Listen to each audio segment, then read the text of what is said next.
نعبد وإياك نستعين۔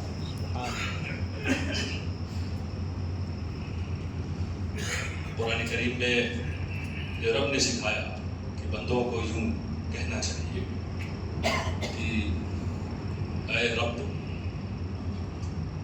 رب العالمین، اے رحمان، اے رحیم، اے مالک یوم الدین، ہم تیری ہی عبادت کرتے ہیں اور تجھ ہی سے مدد چاہتے ہیں، مدد بھی تیری ہی ہمیں چاہیے اور تیری ہی عبادت کرتے ہیں۔ پہلے رب کی شان بیان کی گئی کہ وہ تمام تعریف اس اللہ کے لیے جو رب العالمین، الحمدللہ رب العالمین، رب المسلمین نہیں فرمایا کہ صرف مومنین، صرف مسلمین کا رب نہیں، وہ پروردگار سارے عالم کا، وہ رحمان رحیم اور رحمت بھی، اپنی رحمت سے مومنین کو بھی نوازتا ہے اور دوسروں کو۔ مالک یوم الدین، وہ ججمنٹ ڈے کا مالک ہے، یوم قیامت کا وہ مالک ہے، وہاں پر سب کو اپنا اپنا حشر دیکھنا ہے، وہ مومن ہو یا غیر مومن ہو، سب کو اپنا حشر دیکھنا ہے۔ تو وہاں کی بہتری کا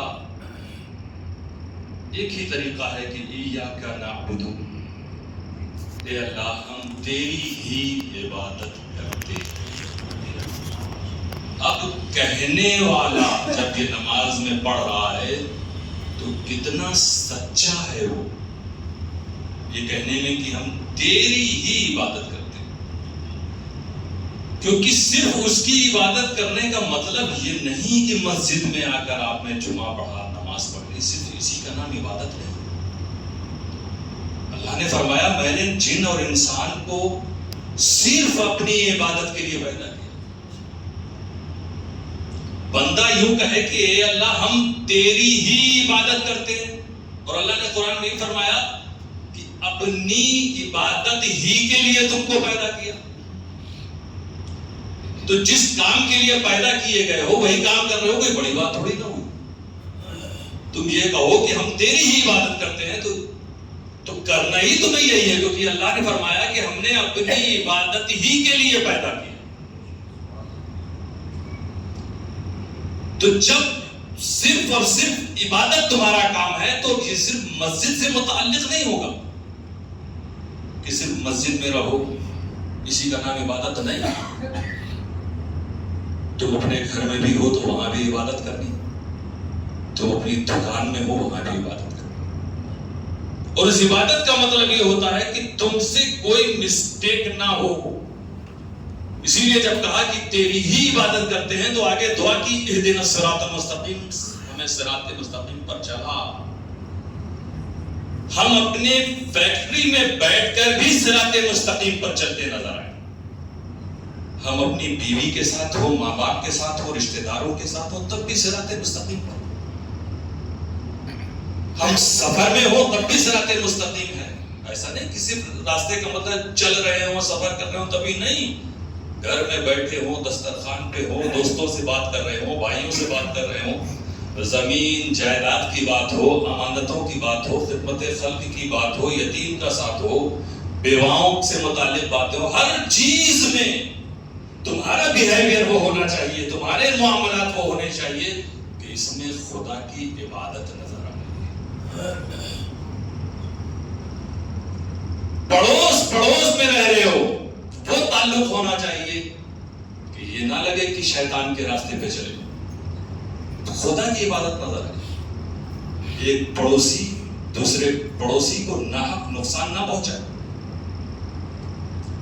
زبان سے نقصان پہنچانا منع ہے، ظلم کسی بھی طرح سے منع ہے، چاہے جائے کہ بے قصوروں کو گولی مار دی جائے،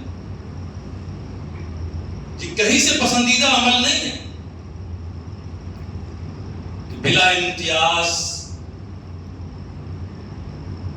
آپ کچھ لوگوں کے سموں میں آ کے گولیوں کی بوچھار کر دیجئے اور نام کے آپ مسلمان کہلاتے ہو، غلط ہے۔ وہ کسی پکنک اسپاٹ پر یہ کام ہو رہا ہو، کسی کا نام پوچھ کر مذہب پوچھ کر مارا جائے یا کسی ٹرین میں ہو رہا ہو، دونوں ہی کرنے والوں سے خدا کبھی راضی نہیں ہو سکتا۔ اس لیے ہم تیری ہی عبادت کرتے ہیں، تو ہمیں ہر وقت یہ خیال کرنا ہوگا کہ جس اسپاٹ پر ہم ہیں، جس لمحے ہم موجود ہیں، اس وقت خدا ہم سے کیا چاہتا ہے، ریکوائرمنٹ کیا ہے، اسے آپ نے پورا کر دیا، یہی خدا کی عبادت ہے۔ 5 وقت آتے ہیں، 5 وقت جو آپ رب تعالیٰ مانگ رہا ہے آپ سے وہ آپ نے دے دیا 5 وقت، یہی خدا کی عبادت ہے۔ کسی کا بیٹا بنا دیا ہے تو ماں باپ کے حقوق کو ادا کرنا، یہی خدا کی عبادت ہے۔ کسی کا شوہر تم کو بنایا ہے تو اس بیوی کا حق ادا کرنا، یہی خدا کی عبادت ہے۔ تمہیں تجارت سے مالا مال فرمایا اللہ نے، تمہارے پاس کسٹمر گاہک آ رہے ہیں، ان کی حق تلفی نہ کرنا، یہی خدا کی عبادت ہے۔ تو بڑا آسان بھی ہے، کوئی مشکل نہیں ہے کہ تیری ہی عبادت کرتے ہیں۔ یا اللہ نے فرمایا میں نے صرف عبادت کے لیے پیدا کیا تو بڑا مشکل ہو جائے آپ کے، بلکہ زندگی جینے کا سلیقہ عطا کر دیا اللہ تعالیٰ نے۔ کسی شخص کی آنکھوں پر پٹی باندھ اور اسے معلوم نہیں ہے، اور ایک گمنام جگہ پہ آپ نے کچھ عرصے بعد پہنچایا اس کو اور پٹی کھول دی، نہ اسے اس علاقے کی زبان معلوم ہے، نہ اس علاقے کے جو مقامات ہیں وہ معلوم ہے، کہاں پر کیا چیز ملتی کچھ بھی نہیں معلوم، اور یہ بھی آپ نہیں بتا رہے ہو کہ آپ وہاں پر کیوں لے جائے گئے، کیوں آپ کی آنکھ وہاں کھولی گئی، کس لیے یہاں لوگ چھوڑ کے چلے گئے، تو آپ کے لیے زندگی گزارنا بڑا مشکل ہو جائے گا۔ لیکن جب یہ بتا دیا گیا ہو کہ دنیا میں بھیجے جا رہے ہو، ماں کے پیٹ سے باہر نکل کے جب تمہاری آنکھیں کھلیں گی اور جب سوجھ بوجھ پیدا ہو جائے گی، جب تم سمجھدار ہو چکے ہوگے تو تم جان لو گے کہ وما خلقت الجن والانس الا لیعبدون، کہ اس بچے کو اللہ نے صرف اپنی عبادت کے لیے بتا دیا گیا۔ اب آسانی ہو گئی، اب آپ کو ایم اپنا معلوم ہو گیا، مقصد حیات معلوم ہو گیا، اس دھرتی پہ آنے کا مقصد پتا چل گیا کہ صرف عبادت کرنا ہے، تو اب ایک ایک مومنٹ آپ کا اس طرح گزرنا چاہیے کہ وہ خدا کی عبادت ہے۔ تو یہ رب قدیر کا کرم ہے کہ قرآن جیسی کتاب اللہ تعالیٰ نے، جن کے پاس یہ کتاب نہیں وہی تو بھٹک رہے ہیں، وہی تو ادھر ادھر پھر رہے ہیں، وہی تو سب کچھ اس رب العالمین کے سوا نہ جانے کتنوں کو معبود بنا کے بیٹھے ہیں۔ لیکن مسلمانوں یہ تم پر نبی کے وسیلے سے احسان ہے کہ کتاب بھی ملی جس کی حفاظت کی ذمہ داری رب قدیر نے خود لی، کہ میں اس قرآن کی حفاظت کرنے والا ہوں، ورنہ یہ قرآن بھی بدل چکا ہوتا جیسے دوسری کتابیں بدل گئی۔ اگر دوسری کتابیں نہ بدلتی تو آج فلسطین پر وہ ظلم نہیں ہوتا۔ جس طرح سارے عرب میں اسلام کی دعوت پھیلی اور سب نے ایکسپٹ کیا، تو ذرے ذرے پر، چپے چپے پر وہی اسلام نہیں کہ اسلام نظر آتا، کیونکہ پچھلی کتابیں جو امتوں کی کتابیں تھی اس میں ذکر تھا کہ محمد مصطفیٰ آنے والے، ان پر ایمان لے آنا، وہ زبور ہو، وہ انجیل ہو، وہ مسیحیوں کی کتاب ہو، یہودیوں کی کتاب ہو، ہر کتاب میں ذکر تھا، اور انہی کے علماء میں سے کئی نے مانا اس کو اور اسلام کو قبول کیا نبی اکرم صلی اللہ علیہ وسلم کے ہاتھوں پر، کیونکہ کتاب میں تحریف ہوئی، مٹ گئی، تو آج وہ کتاب بچی ہی نہیں۔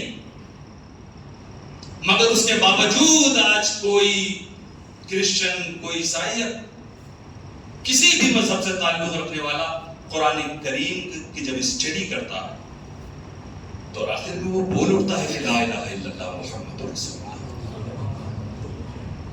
ایک ایسی کتاب مسلمانوں تمہارے پاس ہے جو تمہارے مارگ درشن کے لیے، تمہاری ہدایت کے لیے، تمہیں راستہ دکھانے کے لیے۔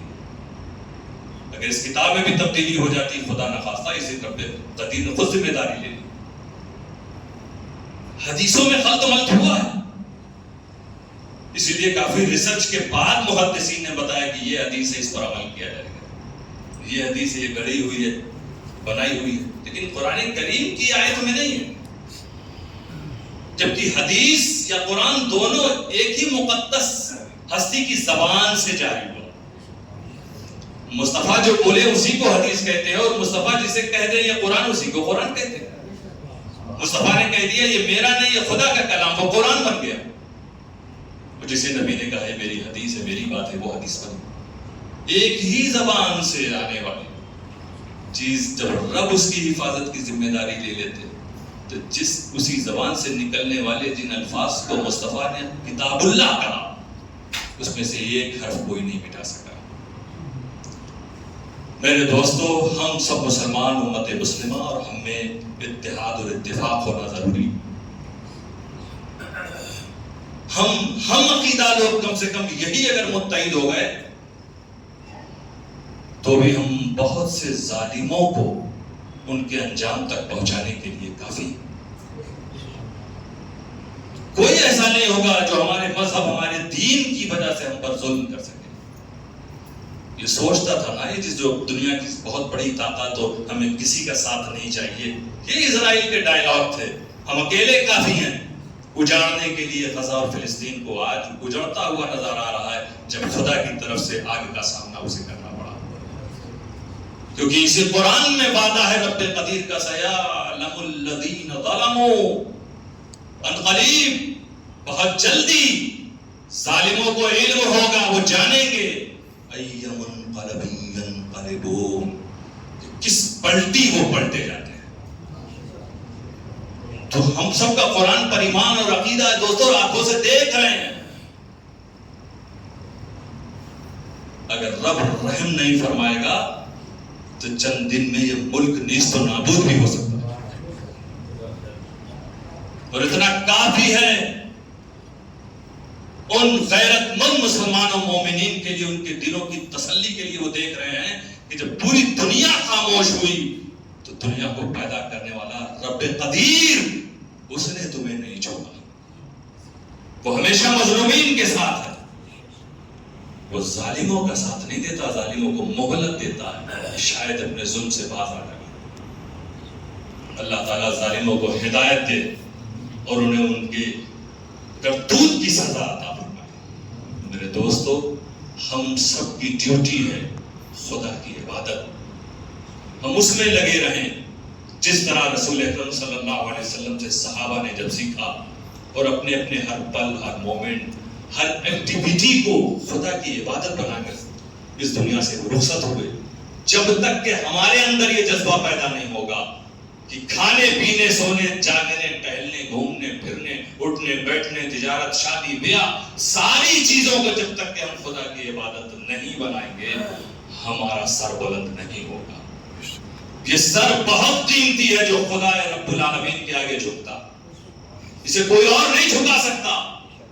مگر ہم جھکنا تو شروع کریں. ہم تو ایک فارمیلٹی کی طرح فارمیلٹی پورا کرنے کے لیے جمعہ کے لیے آتے ہیں، اس کے بعد عصر میں غائب ہو جاتے ہیں، مغرب میں غائب ہو جاتے ہیں، عشاء میں ہمیں پتہ ہی نہیں.